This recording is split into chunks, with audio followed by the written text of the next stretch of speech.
심하게 하자. 내가 잘못했다. 그럼 난 이 형 아니냐. 엄마 살려주라. 살려주라 종대야.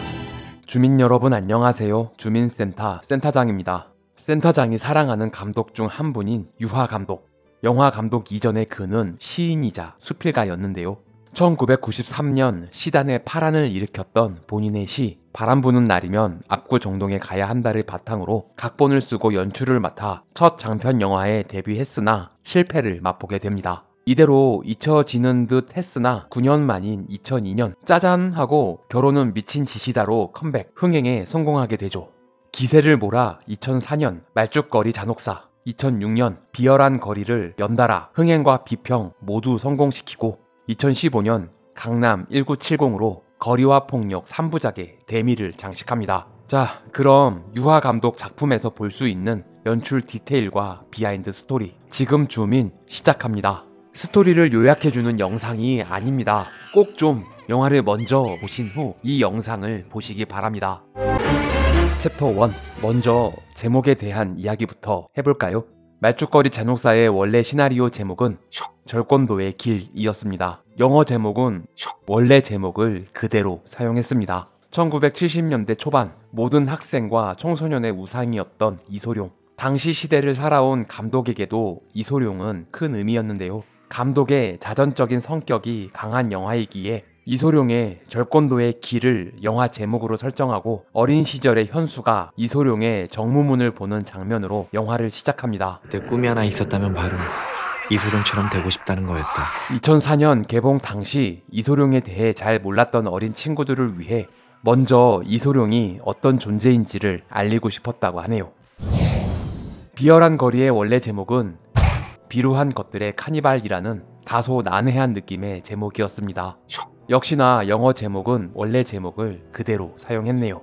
신문지 깔고 과자 부시러기 같은 거나 먹다가 아까 그 검사님 명함 있으면 하나만 주십시오. 황 회장 괴롭히는 검사를 바불고 돈 좀 만지게 된 병두팸.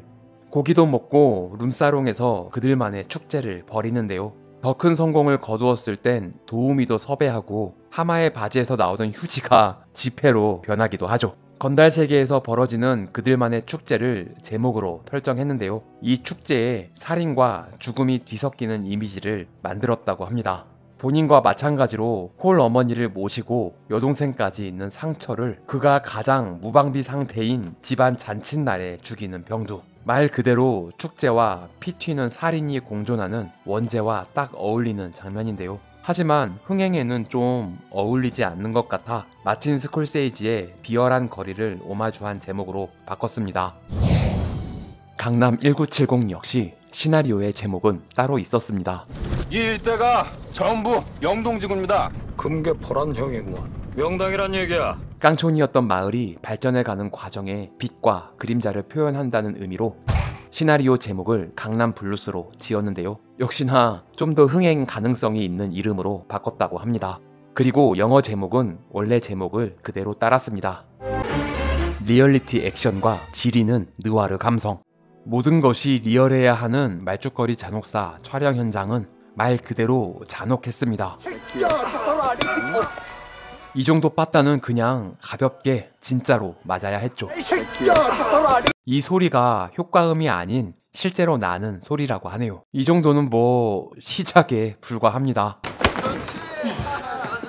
내 말죽거려서 농담해. 똑까봐 씨발로가 똑까봐. 짤없이 진짜 제대로 가슴을 맞기도 했습니다. 명치를 잘못 맞아 잠깐 실신까지 하기도 했다고. 사실 당시 2학년이 3학년 교실에서 난장을 까는 일은 아무리 잘 나가는 새끼여도 있을 수 없는 상황이지만 영화적으로 우식의 상남자적인 면모를 과장하기 위한 패싸움 씬. 이 역시 전체적인 동선만 정해놓고 실제로 그냥 막 치고받고 싸웠습니다. 카메라는 이 모습을 그냥 길게 담기만 했죠. 아덴비야 이 X들아. 어금니 물어. 이 새끼야 이게. 이런 개새끼야 이게. 이 날은 진짜 하루 종일 처맞는 날이었다고 합니다. 이 씬을 찍기 전 오전에는 캐비넷에 갇혀 밟히는 장면을 찍었다고 하는데요. 정말 태어나서 하루 동안 이렇게 많이 맞아본 적은 처음이었다고 하네요. 이렇게 밟히는 장면을 찍을 때 권상우 배우는 전투화 굽에 눈 주변을 맞아 찢어져 꿰매야 하는 부상까지 당했다고 합니다. 이때 우식이 선생 발을 잡고 하는 대사가 있었는데 이 장면은 삭제되고 우식의 대사는 찍새가 대신하게 됐습니다. 야 승모아들, 너이 씨발로마 끝장을 보자. 위험한 진짜 시멘트 바닥에서 별다른 안전 장치도 없이 개싸움을 벌였습니다. 이 와중에 감독은 시멘트 먼지가 검은 교복과 어울리는 그림이 너무 마음에 들었다고 하네요. 드디어 할 일을 하나 찾았다. 길은 정해졌다. 단순한 복수가 아닌 자신의 길을 찾아낸 현수의 수련. 이 시간에 공부를 하는 게 낫다고 생각하는 나는 꽃 와이어 없이 실제로 세 손가락만으로 푸시업을 해내는 권상우 배우. 이소룡이 고안한 최상급 복근 운동 드래곤 플래그는 권상우 배우가 꼭 넣어달라고 한 훈련입니다. 역시나 진짜로 해냈죠. 그냥 흘러가는 몽타주 시퀀스로 설정한 장면인데 권상우의 몸 때문에 관객의 뇌리에 박히는 장면이 됐습니다. 확실히 대가리 부셔. 영화의 하이라이트 1대8 액션 시퀀스. 하이라이트이니만큼 훨씬 더 힘든 촬영이었습니다. 곰으로 만든 쌍절곤이지만 그래도 당연히 아프죠. 너무 아프다고 해서 소품을 절단해 안에 솜을 채워 넣었다고 하지만 뭐가 됐든 이렇게 맞으면 겁나 아픕니다. 1대8 싸움이 이게 가능한가 싶은데 주인공 버프 너무 심하게 타는 거 아니냐고 할 수도 있는데 감독은 주인공뿐 아니라 그 어떤 누구라도 쌍절곤을 이렇게 잘 쓰면 충분히 가능한 싸움이라고 합니다. 감독은 리얼리티를 중시하고 다 겪었던 경험담을 쓴 이야기입니다. 정말 아픈 촬영의 연속이었지만 가장 아팠던 건 바로 아빠한테 맞을 때였다고 합니다. 부자간의 감정에 완전 녹아있어 마음이 아픈 것도 있었지만 천호진 형님의 손이 무도가의 손이기도 하니까요. 비열한 거리의 액션도 영화사에 길이 남을 만한 명장면이 많았죠. 관리만 해도 되겠냐? 이런 거 몇 개는 갖고 있어야지. 초반 병두가 어렵게 하나 맡은 오락실이 공격받는 장면. 대부분 고장나거나 안 쓰는 기계를 구해서 세팅해놨는데 액션씬을 찍으면서 하필 몇 대 있지도 않은 멀쩡한 기계를 딱 골라서 부셔버리는 바람에 변상해야 했다고 합니다. 야 병두야, 예 형님. 전쟁이다. 이 영화의 하이라이트 액션씬은 전작보다 스케일이 훨씬 커졌습니다. 학생이 아닌 조폭들이니까요. 영화 갱스 오브 뉴욕의 액션씬을 보고 충격을 받은 감독은 이에 필적할 만한 액션씬을 만들고 싶었다고 합니다. 딱 봐도 스텝과 배우들이 얼마나 노력했는지가 보이는데요. 감독 필모 중 가장 애착이 깊은 장면 중 하나라고 합니다. 저희가 알아서 처리하겠습니다. 땅 갖고 장난치는 새끼들은 땅에다 묻어야지. 독사파의 습격으로 땅에 묻힐지도 모르는 상황. 연출부 스텝의 팔에 가짜 피부를 붙이고 촬영했습니다. 봉고차는 세트에 세워놓고 찍은 후 창밖의 풍경은 CG로 심어 만들었습니다. 차 안에 있는데 이런 뷰는 어떻게 찍는 건지 궁금한데요. 봉고차 천장을 뜯어내고 차체를 반으로 잘라서 카메라 이동을 가능하게 만들어 이렇게 지리는 액션씬을 만들 수 있었습니다. 현실의 싸움은 이렇게 참혹한데 민호가 만드는 영화 속 액션은 붕붕 날아다니는 무협물 보는 듯한 스턴트 액션을 만들었습니다. 쇼대랑 건 많이 틀리네. 리얼하게요? 어떻게 해요? 처음에 한 맞출 때 오케이 하셨었죠? 이 대사는 진짜 리얼한 액션을 보여줬던 말죽거리 잔혹사 촬영 당시 무술 감독과 나눴던 대화를 그대로 따왔다고 합니다. 쨍한 건달력이 한번 만들어봐라. 우정? 그런 달달한 게 남아있기는 헌가? 역시나 날 것 그대로의 액션을 보여주기 위한 감독의 노력. 전작들과 마찬가지로 시대의 잔혹함을 그대로 표현하기 위해 기교 없는 폭력 그 자체에 집중했습니다. 똥 싸고 있는데 공격하는 시대의 잔혹함. 무기를 사용하는 건 간결하면서 임팩트 있는 합을 만들기 위한 장치입니다.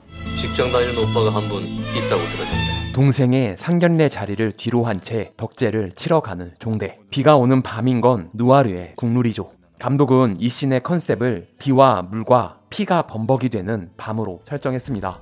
가족 행사의 빈자리와 폭력적인 장면을 교차 편집해 슬픈 감정을 더 극대화시켰습니다. 억소리 나게 성의 표시해줘야 당 복귀가 빠를 낀데. 이곳은 한국에서 시대극을 찍으려면 빼놓을 수 없는 합천 영상 테마파크입니다. 워낙에 한국 영화에 많이 나오는 곳이라 어떻게 다르게 보여야 할지 고민했는데 마침 촬영하는 날 안개가 자욱하게 끼어 어디가 어딘지 잘 안 보이게 됐다고 합니다. 덕분에 누아르적으로 더 좋은 결과를 얻게 됐다고 합니다. 뒤통수를 맞고 끌려온 곳은 양기택의 창고. 몽둥이는 살짝 휘어지는 안전 소품이고 기택이 휘두르는 체이는 플라스틱으로 만든 소품인데요. 항상 말하지만 아무리 그래도 이렇게 맞으면 겁나 아픕니다.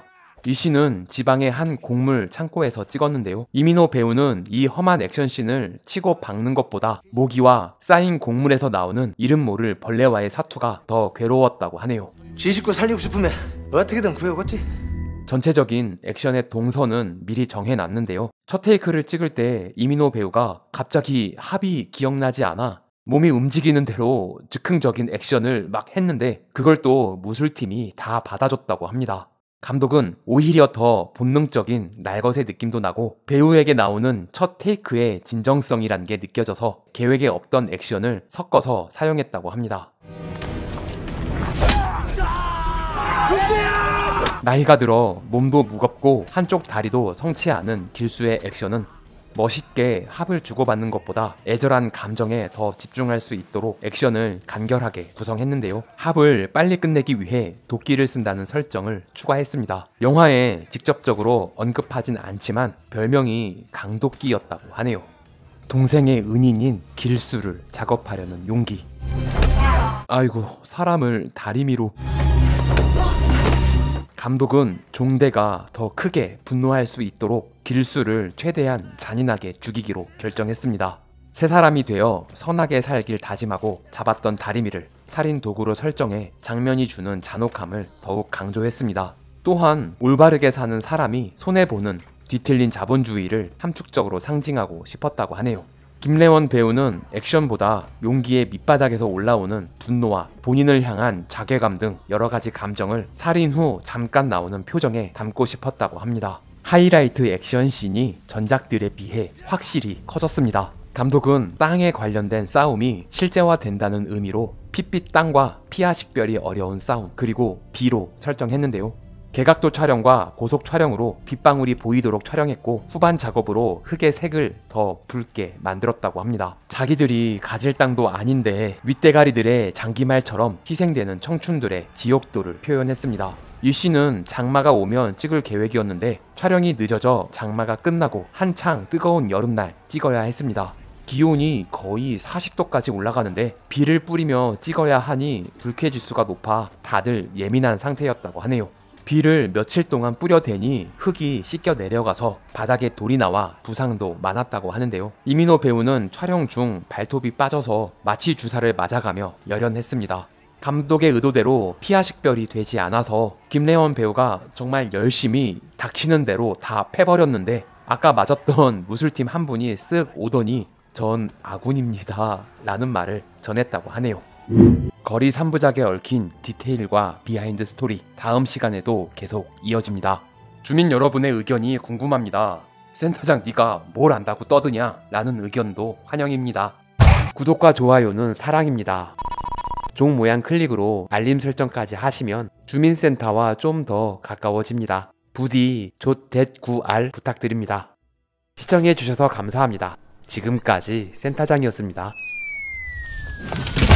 다음 영상도 기대해주세요.